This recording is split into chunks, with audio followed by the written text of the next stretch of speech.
नमस्कार, आपका स्वागत है हमारे वास्तु सागर यूट्यूब चैनल में। दोस्तों, हम जो भी और जैसा भी खाना खाते हैं उसका सीधा असर हमारे शरीर पर तो पड़ता ही है, साथ ही हमारे व्यवहार और आचरण पर भी पड़ता है।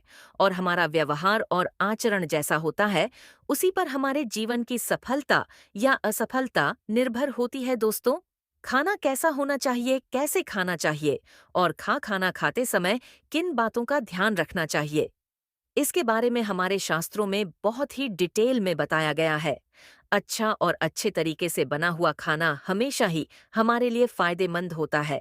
इसके अलावा हमारे शास्त्रों में यह भी बताया गया है कि खाना बनाने वाले को भी कुछ नियमों का पालन जरूर करना चाहिए, जिससे उसके बनाए खाने से घर परिवार में सबको फायदा हो सके। खासकर यदि घर की महिलाएं उन सभी नियमों को ध्यान में रखते हुए खाना बनाएं, तो उस घर में हमेशा सुख, शांति और समृद्धि बनी रहती है और घर के लोग मुसीबतों से दूर रहते हैं। उन सभी नियमों में सबसे बड़ा नियम यह है कि घर की महिलाओं को खाना हमेशा सुबह जल्दी उठकर बना लेना चाहिए। आप सोचेंगे ऐसा क्यों? तो आइए हम एक कहानी सुनते हैं जिससे आपको ये बात समझ में आ जाए। बहुत पहले एक गांव में रमेश नाम का एक व्यक्ति रहता था। रमेश बहुत ही होशियार और हुनरमंद कुंभकार था, जो कि मिट्टी से ऐसे ऐसे सुंदर सुंदर बर्तन, खिलौने और अन्य चीजें बनाता था कि लोग देखकर हैरान रह जाते थे। दोस्तों, कमेंट बॉक्स में जय श्री कृष्णा जरूर लिखें। उसकी बनाई हुई चीजों को खरीदने के लिए लोग दूर दूर से आते थे। इस प्रकार अपनी कला से वह अच्छा खासा पैसा कमा लेता था। उसने अपने लिए एक बड़ा सा घर और अन्य सुख सुविधा की वस्तुएं भी जुटा ली थी। लेकिन दुर्भाग्य से अपने माता पिता की मृत्यु के बाद रमेश अपने बड़े से घर में अकेले ही जीवन यापन करता था। उसकी बुआ से उसका यह अकेलापन देखा नहीं गया और उन्होंने अपने रिश्ते की एक सुंदर सी लड़की शांति से उसकी शादी करा दी। शांति सुंदर तो थी, लेकिन बहुत ही आलसी थी। किसी भी काम में उसका मन नहीं लगता था। उसे नींद बहुत प्यारी थी, जबकि रमेश को भोर में उठकर नित्य कर्म अन्य बताकर अपना काम शुरू करने की आदत थी। शांति सुबह देर से उठती थी और थोड़े बहुत काम किए नहीं कि फिर से सो जाती थी। आलस की मारी वो शाम तक सोई ही रहती थी और फिर जैसे तैसे आलस करते हुए ही खाना बनाती थी। घर में न तो पहले की तरह साफ सफाई थी और न ही रमेश को समय पर अच्छा खाना मिलता था। घर में कोई बड़ा भी नहीं था जो शांति को डांटता समझाता। शादी के कुछ महीनों तक तो रमेश ने सब बर्दाश्त कर लिया, लेकिन अब उसे लगने लगा था कि इससे तो वह कुंवारा ही ठीक था। कम से कम समय पर काम पर चला जाता था, घर में सफाई रखता था और अपने हाथों से समय पर खाना बनाकर खा भी लेता था। यहाँ तो दोपहर होने तक खाना बनने का नाम ही नहीं होता था। अब उसे शांति के व्यवहार और आदतों से चिढ़ होने लगी थी, लेकिन जैसे तैसे निभाना तो था ही, सो चुपचाप निभा रहा था। शांति को उसने प्यार से, दांत से, हर तरीके से समझाने की कोशिश की, लेकिन शांति थी कि सुधरने का नाम ही नहीं लेती थी। धीरे धीरे रमेश के बर्दाश्त की सीमा खत्म हो रही थी और वह गुस्से में रहने लगा था। समय पर खाना न मिलने पर उसे अक्सर काम पर जाने में देरी हो जाती थी। कई बार तो वह भूखा ही चला जाता था। फिर दिन भर भूख के कारण वह चिड़चिड़ाता रहता था। इन सभी बातों का बुरा असर उसके काम पर पड़ रहा था। उससे पहले की तरह काम नहीं हो रहा था। आमदनी कम होते होते इतनी कम हो गई कि उसका मुश्किल से गुजारा हो रहा था। पैसों की कमी के चलते अब शांति और रमेश के रोज झगड़े होते थे, जिससे दोनों ही परेशान हो गए थे। रमेश की बुआ को किसी ने इस बात की खबर दी तो वह अपने भतीजे गृहस्थी को देखने आई। रमेश के घर की हालत देखकर ही बुआ की अनुभवी आंखों ने सब भांप लिया।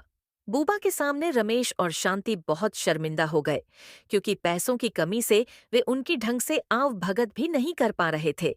अकेले में शांति ने बुआ से रमेश की शिकायत कर दी कि वो उसका ध्यान नहीं रखता है और लड़ता है, सो अलग। बुआ ने शांति की बात को ध्यान से सुना। हालांकि वह जानती थी कि गलती किसकी है, उन्होंने शांति को सही राह दिखाने की सोच ली। दूसरे दिन बुआ ने आराम से सो रही शांति को भोर में ही जगाया और उसे घर की साफ सफाई करने के लिए कहा। बुआ की डांट के डर से शांति बेमन से उठी और काम पर लग गई। गोवा ने भी शांति की मदद की, जिससे घर चमचमा उठा। अब बुआ ने शांति को जल्दी से नहा धोकर तैयार होने के लिए कहा। शांति उनकी इस बात को भी मना नहीं कर पाई और जल्दी से नहा कर आ गई। अब ने उसे भोग बनाकर भगवान की पूजा करने के लिए कहा। शांति ने ऐसा ही किया। चमचमाते हुए घर में भोग और धूप दीप की सुगंध फैल गई तो अपने आप ही घर का वातावरण प्रसन्न हो गया। पूजा करने के बाद अब शांति को भी बहुत अच्छा लग रहा था। उसका सारा आलस पल भर में ही छूमंतर हो गया और वह प्रसन्न मन से जल्दी से खाना बनाने की तैयारी में जुट गई। रमेश के जागने से पहले ही उसने घर में जो था उसी से अच्छा सा खाना बना लिया। नित्य समय पर रमेश उठा तो घर की रौनक देखकर बहुत खुश हो गया। उसने भी जल्दी जल्दी नहाया और भगवान की पूजा की रसोई से आ रही खाने की महक से उसकी सोई भूख जाग गई। और जब शांति चेहरे पर मुस्कुराहट लिए उसके सामने खाने की थाली आई तो वो शांति के बदले हुए व्यवहार से है रह गया। उसने बुआ की तरफ देखा तो वह भी मुस्कुरा दी।